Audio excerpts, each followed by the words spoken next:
Next topic है हमारा nuclear force. अब न्यूक्लियर फोर्स होता क्या है वो हम उसकी बात कर रहे हैं। किसी भी न्यूक्लियस के अंदर क्या होते हैं, न्यूक्लियॉन्स यानी प्रोटॉन्स एंड न्यूट्रॉन्स।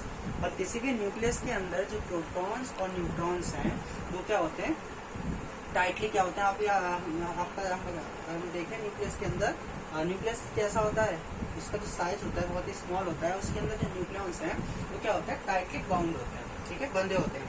अब यानी कि जो न्यूक्लियस के अंदर जो न्यूक्लियॉन्स हैं उनको एक फोर्स आपस में बांधे रखता है, ठीक है, जिसको हम कहते हैं न्यूक्लियर फोर्स, जिससे वो क्या कहते हैं, न्यूक्लियॉन्स न्यूक्लियस के अंदर बंधे होते हैं, ठीक है।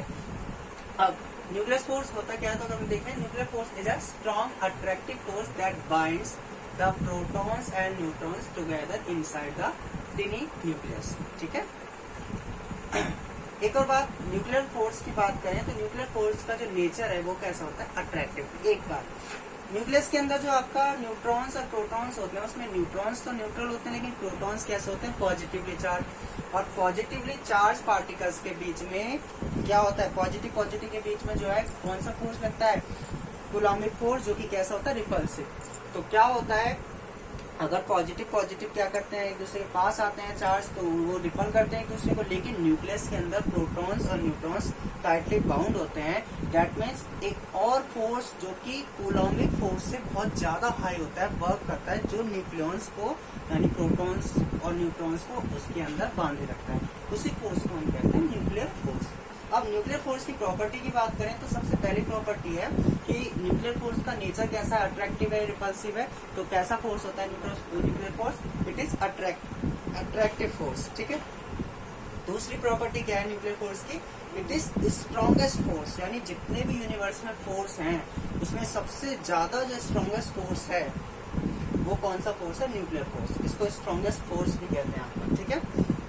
दूसरा, न्यूक्लियर फोर्स जो होता है वो कैसा होता है, short range force. Short range force क्यों, क्योंकि आपकी इसकी रेंज क्या होती है, क्योंकि न्यूक्लियस के अंदर ही रहता है, यानी एक न्यूक्लियस और दूसरे न्यूक्लियस के बीच में जो फोर्स लगता है उसको हम क्या कहते हैं, आपका न्यूक्लियर फोर्स। तो उसकी रेंज क्या होती है, शॉर्ट होती है। आपको पता है न्यूक्लियस का जो साइज है कितना होता है, 10⁻⁻15 मीटर। तो ये कैसा होता है, शॉर्ट रेंज होता है। दूसरा क्या है, it is charge independent.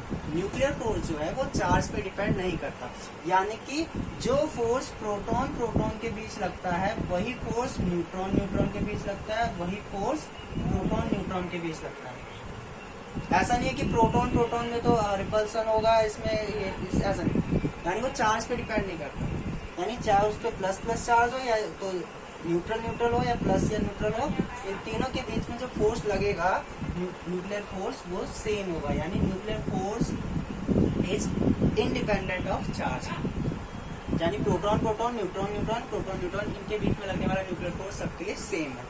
Next property क्या है, सैचुरेशन इफेक्ट। सैचुरेशन इफेक्ट क्या है, एक आपका न्यूक्लियस अपने नियर बाय न्यूक्लियस के साथ ही क्या करता है, इंटरेक्ट करता है, ठीक है, जिसको हम क्या कहते हैं, सैचुरेशन इफेक्ट। तो दिक्कत तो नहीं। नेक्स्ट है, it is exchange force. Nuclear force जो है एक्सचेंज फोर्स होता है, ठीक है। एक्सचेंज फोर्स का मतलब क्या है, अब जब न्यूक्लियर फोर्स की बात हुई थी तो कई सारे मॉडल्स दिए गए थे, कई सारे थ्योरीज आए थे जिसमें ये डिसाइड करना था कि न्यूक्लियर फोर्स पॉजिटिव है या नेगेटिव है। तो उसमें कई सारे साइंटिस्ट ने अलग अलग थ्योरी दी। उसमें एक साइंटिस्ट है युकावा, ठीक है। आपके सिलेबस में अभी वो है नहीं थ्योरी, लेकिन मैं समझा दे रहा हूँ। युकावा ने एक थ्योरी दी थी, युकावास पाई मैजॉन थ्योरी। पाई मैजॉन थ्योरी, ठीक है।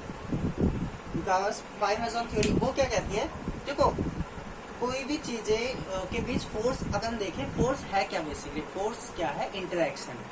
और चीजों के बीच में इंटरेक्शन कब होता है, जब उनके बीच में कुछ एक्सचेंज होता है, लेन देन हम जैसे कहते हैं, ठीक है। यानी कि अगर ये दोनों एक दूसरे के साथ इंटरेक्शन कर रहे हैं तो इनमें कुछ ना कुछ एक्सचेंज कर रहे हैं एक दूसरे से। तो युकावा एक साइंटिस्ट थे जिन्होंने पाई मैजॉन थ्योरी दी थी, और उस थ्योरी से उन्होंने ये प्रूव किया था कि जो न्यूक्लियर फोर्स है वो कैसा होता है, अट्रैक्टिव है, और कैसा है, एक्सचेंज फोर्स। क्यों, क्योंकि उन्होंने क्या कहा था कि जो प्रोटॉन प्रोटॉन है ये आपस में एक पार्टिकल का एक्सचेंज करते हैं, ठीक है। फॉर एग्जाम्पल, एक होता है एक्सचेंज करना, एक होता है ट्रांसफर करना। जैसे अगर आप किसी को थ्रो करते हैं बॉल, तो जब आप बॉल फेंकते हैं तो ऐसे फेंकते हैं, झुक जाते हैं, और जो कैच करता है वो पीछे को जाता है, यानी कि जब आप उसकी तरफ जाते हैं तो वो पीछे हटता है, यानी ये क्या दिखाता है, रिपल्सन। ठीक है, लेकिन इन्होंने क्या कहा कि ट्रांसफर नहीं होता, एक्सचेंज होता है। एक्सचेंज मतलब जैसे फुटबॉल के खिलाड़ी जो हैं जब प्रैक्टिस करते हैं आपका फुटबॉल से प्लेयर्स, तो क्या करते हैं वो उसको बॉल ऐसे पास करता है, तो जब वो दोनों इस तरीके से पास करते हैं तो वो दोनों एक दूसरे के क्या आते हैं, क्लोज आते हैं। ठीक है, और जब इधर से पास करते हैं एक दूसरे को तब क्लोज आते हैं, यानी एक्सचेंज। जैसे आपने देखा ना एक कहते हैं ना, एक हाथ दे एक हाथ ले, वैसे। तो अगर आप जब दो लोग एक दूसरे से एक्सचेंज करते हैं तो पास आते हैं। तो न्यूक्लियर फोर्स कैसा होता है, एक्सचेंज फोर्स होता है। और इसमें जो न्यूक्लियॉन्स हैं वो एक्सचेंज करते हैं कुछ पार्टिकल्स, वो कौन से होते हैं, pi plus, pi minus and pi not. ये थ्योरी आप हायर क्लासेस में पढ़ेंगे डिटेल में। हो सकता है मैं इसको आपको लास्ट में एक्सप्लेन कर दूं, लेकिन अभी हम अपने मेन पॉइंट्स पे आ जाते हैं। तो ये कैसा फोर्स होता है, एक्सचेंज फोर्स है। ठीक है, दूसरा it is spin dependent force. Nuclear force जो है स्पिन डिपेंडेंट होता है। ठीक है, स्पिन पे किस तरीके से डिपेंड करता है, ये इसका डिटेल में हम नहीं जाएंगे क्योंकि ये आपके लिए अभी बहुत कॉम्प्लिकेट हो जाएगा। ठीक है, बस आप इतना याद रखिए, स्पिन पे डिपेंड करता है। ठीक है, और it is non central force. ठीक है, ये सेंट्रल फोर्स नहीं है। सेंट्रल फोर्स तो आपको पता है ना, जिसका लाइन ऑफ एक्शन तो एक फिक्स पॉइंट के अलोंग होता है। ठीक है, या अलोंग द लाइन जो ज्वाइन करती है उस पॉइंट्स को। ठीक है, जैसे आपने पढ़ा था centripetal force, gravitational force, coulombic force, ये कैसे है, सेंट्रल फोर्स है। लेकिन ये कैसा है, नॉन सेंट्रल फोर्स है, यानी इसका लाइन ऑफ एक्शन जो लाइन जो पॉइंट्स इनको जोड़ता है उसके अलोंग नहीं होता। ठीक है, तीन न्यूक्लियर फोर्स की प्रॉपर्टीज थी। ठीक है, अब हम नेक्स्ट टॉपिक स्टार्ट करते हैं, मास डिफेक्ट। नेक्स्ट टॉपिक है हमारा मास डिफेक्ट। ठीक है, अब किसी भी न्यूक्लियस का जो मास है एक्चुअल में होना, इसके न्यूक्लियस की अगर हम बात करें, अगर हम किसी भी एटम के न्यूक्लियस की बात करें तो उसके अंदर क्या होते हैं, प्रोटॉन्स। कितने प्रोटॉन्स होते हैं, जेड प्रोटॉन्स होते हैं। और कितने न्यूट्रॉन्स होते हैं आपके, ए माइनस जेड आपके क्या होते हैं, न्यूट्रॉन्स होते हैं। ठीक है, अब आपको पता है कि प्रोटॉन्स और न्यूट्रॉन्स का मास हम लगभग क्या मानते हैं, सेम मानते हैं। ठीक है, तो ये आपके क्या नंबर ऑफ न्यूट्रॉन्स। तो किसी भी न्यूक्लियस का जो मास है वो कितना होना चाहिए, वो होना चाहिए आपका मास ऑफ प्रोटॉन और मास ऑफ न्यूट्रॉन के इक्वल होना चाहिए। लेकिन ऐसा देखा गया है कि जो न्यूक्लियर का जो एक्चुअल मास होता है वो इससे कुछ लेस होता है। ये मैंने आपको जब कल मैंने आपको मास लिखाया था, मैंने कहा था कि मैं इसको स्लाइटली इक्वल लिख रहा हूँ क्योंकि हम मास डिफेक्ट कॉन्सेप्ट पढ़ेंगे। ठीक है, तो मास डिफेक्ट को अगर हम डिफाइन करें तो मास डिफेक्ट क्या है, जिसको हम डेल एम से दिखाते हैं। मास डिफेक्ट कुछ नहीं है, ये डिफरेंस है, it is the difference between the total mass of components of nucleus and nuclear actual mass. ठीक है, तो ये अब देखो, अगर मैं बात करूं इनका टोटल मास कितना होना चाहिए, ये हो गया प्रोटॉन का टोटल मास, ये हो गया न्यूट्रॉन का टोटल मास। न्यूक्लियर का मास इतना होना चाहिए था ना, लेकिन उससे कुछ कम होता है। और वो कम कितना है, उसको हमने मान लिया एम जो न्यूक्लियस का एक्चुअल मास है। ठीक है, और इन दोनों के बीच जो डिफरेंस होता है उसको हम क्या कहते हैं, मास डिफरेंस। ठीक है, इसको हम और भी कई तरीके से लिख सकते हैं। इसको आप चाहे तो ऐसे लिख सकते हैं, जेड तो ऐसे ही रहेगा, इसकी जगह आप लिख सकते हैं ए माइनस जेड। ठीक है, और ये एम क्या है, this is actual nuclear mass जो होता है। Mass defect is the difference between rest mass of a nucleus and the sum of the rest masses of its constituent nucleons. ठीक है, यानी न्यूक्लियॉन्स का जो टोटल मास है माइनस जो न्यूक्लियर का एक्चुअल मास है, उसके डिफरेंस को हम कहते हैं मास डिफेक्ट। अब बात ये आती है कि ये मास डिफेक्ट कम क्यों होता है, ये सॉरी मास डिफेक्ट होता क्यों है, यानी का जो न्यूक्लियर का मास होता है वो इनकेस होना तो इतना चाहिए था ना, लेकिन इतना क्यों होता है, लेस क्यों होता है। ठीक है, तो इससे रिलेटेड अब हम एक नया टॉपिक हम स्टार्ट कर रहे हैं, हम पढ़ेंगे बाइंडिंग एनर्जी। ठीक है, उसको समझने के लिए ये बात ध्यान रखिए, मास डिफेक्ट हुआ है। ठीक है, अब किसी भी न्यूक्लियस के अंदर जब न्यूक्लियॉन्स बंधे होते हैं तो बांधने उनके बीच में फोर्स लग रहा है जो उनको बांध रहा है तो वर्क डन हो रहा है। वर्क डन के लिए चाहिए एनर्जी, लेकिन अब वो एनर्जी आती कहाँ से, ठीक है, यानी जो एनर्जी न्यूक्लियस को बांधे रखती है वो एनर्जी कहाँ से आती है। तो उस एनर्जी को अगर हम देखें, आपने आइंस्टीन का मास एनर्जी बैलेंस पढ़ा था ना, क्या था, E is equal to mc square यानी न्यूक्लियन से जब हम क्या करते हैं, न्यूक्लियस बनाते हैं, तो हमें कुछ वर्क डन करना पड़ता है, और उस वर्क डन के लिए क्या चाहिए, अब जो वर्क डन करेंगे यानी एनर्जी चाहिए। और वो एनर्जी कहाँ से आएगी, तो वो एनर्जी के लिए क्या होता है, उस एनर्जी के लिए क्या होता है, जो टोटल मास होता है न्यूक्लियस का, उससे कुछ मास आप ले लेते हैं, यानी उसका कुछ पोर्शन जो होता है मास का, वो यूज हो जाता है in terms of energy, Einstein के मास एनर्जी इक्विवेलेंस के लिए, जो क्या करता है, उन न्यूक्लियस को बांधे रखता है। ठीक है, इसीलिए जो है, जो एक्चुअल मास होता है न्यूक्लियर का, वो टोटल मास जो होता है न्यूक्लियस का, उससे कुछ लेस होता है, क्योंकि ये जो कमी हुई है, ठीक है, ये जो डिफेक्ट हुआ है मास में, यही किसके रूप में आप इसको यूज, जो न्यूक्लियस में इसको किसके लिए यूज किया जाता है, न्यूक्लियस को बांधने के लिए यूज किया जाता है। ठीक है, तो इससे से रिलेटेड हमारा नेक्स्ट टॉपिक है बाइंडिंग एनर्जी। ये समझ में आ गया ना कि आपको कि मास जो है, एक्चुअल मास न्यूक्लियर का क्यों कम होता है, क्लियर हो गया। ठीक है, क्लियर हो गया ना, कम इसलिए होता है क्योंकि आपको न्यूक्लियस को बांधने के लिए एनर्जी चाहिए होती है, और वो एनर्जी कहाँ से मिलती है, वो न्यूक्लियस के टोटल मास का कुछ पोर्शन ले लेता है, और आपको पता है मास किसके इक्विवेलेंट होता है, आपको एनर्जी। ठीक है, तो अब नेक्स्ट टॉपिक हम पढ़ रहे हैं बाइंडिंग एनर्जी। टॉपिक है आपका बाइंडिंग एनर्जी। बाइंडिंग एनर्जी नाम से पता चल रहा है, उसमें बाइंडिंग, ठीक है, बाइंडिंग एनर्जी यानी न्यूक्लियस के अंदर न्यूक्लियस को जो एनर्जी बांधे रखती है, ठीक है, टाइटली, इसको हम क्या कहते हैं, बाइंडिंग एनर्जी। सिंपल लैंग्वेज में तो बाइंडिंग एनर्जी क्या है, the energy which binds nucleons inside the nucleus is called binding energy। ठीक है, सिंपल सी बात है, वो एनर्जी जो न्यूक्लियस को बांधे रखती है। ठीक है, इसको हम दूसरी तरीके से और डिफाइन कर सकते हैं। अगर किसी न्यूक्लियस के अंदर जो न्यूक्लियॉन्स है, अगर मैं उनको अगर हम सेपरेट करना चाहें, तो हम क्या करेंगे, जितनी एनर्जी से वो बंधे उतनी एनर्जी आपको देनी पड़ेगी। तो इसको हम ऐसे भी डिफाइन करते हैं, the binding energy is the energy required to separate the constituents nucleons, ठीक है, इनसाइड द न्यूक्लियस। ठीक है, या किसी भी न्यूक्लियस में ब्रेक करने के लिए जो आपका एनर्जी चाहिए होती है, उसको हम क्या कह देते हैं, बाइंडिंग एनर्जी। बाइंडिंग एनर्जी की दूसरी डेफिनेशन अगर आप देखें तो क्या है, the binding energy of nucleus में be defined as the energy required to break up a nucleus, ठीक है, into its constituent protons and neutrons, that is nucleons. ठीक है, ठीक है, तो क्या है,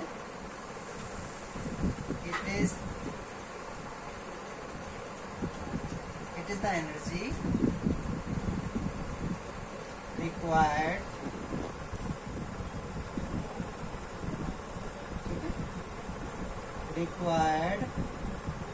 to break up the nucleus into its constituent protons and neutrons,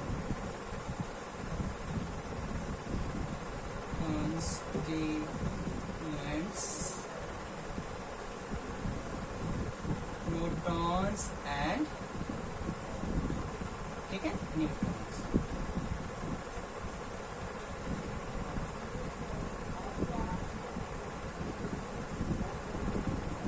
कोई दिक्कत तो नहीं है। अब अगेन बाइंडिंग एनर्जी, जो एनर्जी मिलती है, अगेन हमने अभी कॉन्सेप्ट पढ़ा था मास इफेक्ट। तो बाइंडिंग एनर्जी की अगर वैल्यू की बात करें, बाइंडिंग एनर्जी जो आपको मिलती है वो कहाँ से मिलती है, मास इफेक्ट जो होता है, ठीक है, जो बाइंडिंग एनर्जी आपको मिलती है वो कहाँ से मिलती है, जो मास इफेक्ट होता है। तो बाइंडिंग एनर्जी और मास इफेक्ट में एक रिलेशन है, ठीक है, डेल एम सी स्क्वायर। एक और बात, एक चीज आप याद रखना, मास को हम दो तरीके से रिप्रेजेंट कर सकते हैं, और एनर्जी को भी हम दो यूनिट्स में रिप्रेजेंट कर सकते हैं। मास या तो किलोग्राम में लेंगे या एएमयू में भी रिप्रेजेंट कर सकते हैं। सिमिलरली एनर्जी आप जूल में भी दिखा सकते हैं या इलेक्ट्रॉन वोल्ट में भी दिखा सकते हैं, ठीक है। तो अगर आप इस मास को केजी में ले रहे हैं और ये आप स्पीड ऑफ लाइट तो आपको पता है, तो ये जो एनर्जी होगी इस केस में कैसे होगी, जूल। लेकिन अगर मैं मास को इन टर्म्स ऑफ लिख दूं AMU, अगर मास में AMU लूं और एनर्जी को मैं लूं किसमें, इलेक्ट्रॉन वोल्ट में, तो एक और रिलेशन होता है मास डिफेक्ट और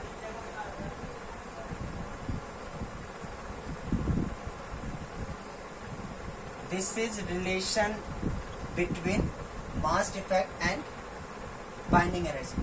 लेकिन इस केस में यहाँ AMU कितना है, जो मास है वो किसमें है, एटॉमिक मास यूनिट में है, ठीक है।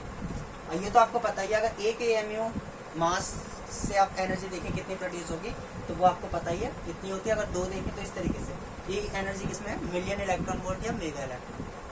हमेशा ध्यान रखें ये जो एनर्जी है, अगर यहाँ आप मास केजी में ले रहे हैं और स्पीड ऑफ लाइटिंग है, तो ये एनर्जी जूल में आएगी, ठीक है। उसको हम इलेक्ट्रॉन वोल्ट में कन्वर्ट कर सकते हैं, ये तो आपको आता है, ठीक है। This is binding energy, this is relation between binding energy and mass defect, ठीक है। इस पे हम न्यूमेरिकल्स भी करेंगे, कोई दिक्कत नहीं है। तो अगर आपको मास पता चल जाए AMU में कितना डिफेक्ट हुआ है, मास डिफेक्ट, तो आप बाइंडिंग एनर्जी निकाल सकते हैं, ठीक है। इसी में नेक्स्ट आता है binding energy per nucleon curve, ठीक है। वो बेसिकली बताता क्या है, बाइंडिंग एनर्जी किसी भी न्यूक्लियस की, it is the measure of its stability. किसी भी न्यूक्लियस की जो बाइंडिंग एनर्जी है वो उसकी स्टेबिलिटी को बताती है। कोई भी न्यूक्लियस की बाइंडिंग एनर्जी जितनी ज्यादा होगी, यानी उसको तोड़ने के लिए हमें जितनी ज्यादा एनर्जी देनी पड़ेगी, वो उतना ही स्टेबल होगा। सिंपल सी बात है, जो चीज मजबूत है उसको तोड़ने के लिए हमें ज्यादा एनर्जी देनी पड़ती है ना, और जो चीज क्या है आपकी वीक है उसको तोड़ने के लिए आपको कम एनर्जी देनी पड़ती है। स्टेबल का मतलब है वो आपका टाइटली बाउंड है, ठीक है, स्टेबल है। बाइंडिंग एनर्जी यहाँ पर क्या बताता है, उसकी स्टेबिलिटी को बताती है कि उसके अंदर जो न्यूक्लियॉन्स हैं वो किस तरीके से टाइटली बंधे हुए हैं एक दूसरे से। तो जितनी ज्यादा बाइंडिंग एनर्जी आपको अगर रिक्वायर्ड होगी, तो उतना ही न्यूक्लियस कैसा होगा, स्टेबल होगा, ठीक है। तो अब अगेन हम आगे डिस्कस करते हैं। तो बाइंडिंग एनर्जी क्या है, it is the measure of stability of nucleus, ठीक है। तो नेक्स्ट टॉपिक है आपका बाइंडिंग एनर्जी कर्व। तो एक कर्व प्लॉट किया गया था बाइंडिंग एनर्जी का, और binding energy per nucleon versus mass number, ठीक है। अब वो क्यों किया गया था, क्योंकि आपको पता है कि न्यूक्लियस के अंदर न्यूक्लियॉन्स होते हैं, और जितने ज्यादा न्यूक्लियॉन्स होंगे बांधने के लिए उतनी ज्यादा एनर्जी चाहिए, ठीक है। ऐसा ही तो माना जाएगा कि जितने ज्यादा न्यूक्लियॉन्स हैं उतने ही बांधने के लिए ज्यादा एनर्जी चाहिए। तो एक कर्व प्लॉट किया गया था binding energy per nucleon versus mass number, कि मास नंबर के अकॉर्डिंग बाइंडिंग एनर्जी किस तरीके से वैरी करती है। लेकिन उस कर्व में जो रिजल्ट आए थे वो कुछ सरप्राइज करने वाले थे, ठीक है। ऐसा देखा गया कि जैसे जैसे मास नंबर बढ़ेगा, स्टार्टिंग में जो लाइटर न्यूक्लियाई हैं उनके लिए देखा गया, तो बाइंडिंग एनर्जी क्या है, जैसे जैसे मास नंबर बढ़ेगा बढ़ रही थी, ठीक है, ठीक है। उसके बाद क्या हुआ, अभी हम इन किंग्स की बात बाद में करेंगे, ये जो किंग्स आ रहे हैं सिंपली हम आगे देखेंगे। फिर उसके बाद क्या देखा, शुरुआत में तो बहुत तेजी से बढ़ी थी, लेकिन कुछ यानी मास नंबर मास नंबर जो है 20 के बाद जो है, जो बाइंडिंग एनर्जी होती है न्यूक्लियस की, पर न्यूक्लियस की, वो वेरी तो कर रही थी लेकिन बहुत धीरे धीरे कर रही है, देखिए, ठीक है। उसके बाद वो 56 पे, मास नंबर 56 पे मैक्सिमम हो जाती है कितनी, 8.8 मेगा इलेक्ट्रॉन। लेकिन उसके बाद के लिए वो क्या आ गई, स्लाइटली कम होती है, और कहाँ तक कम होती है, 7.6 मेगा इलेक्ट्रॉन वोल्ट, जो कि यूरेनियम के लिए था, ठीक है।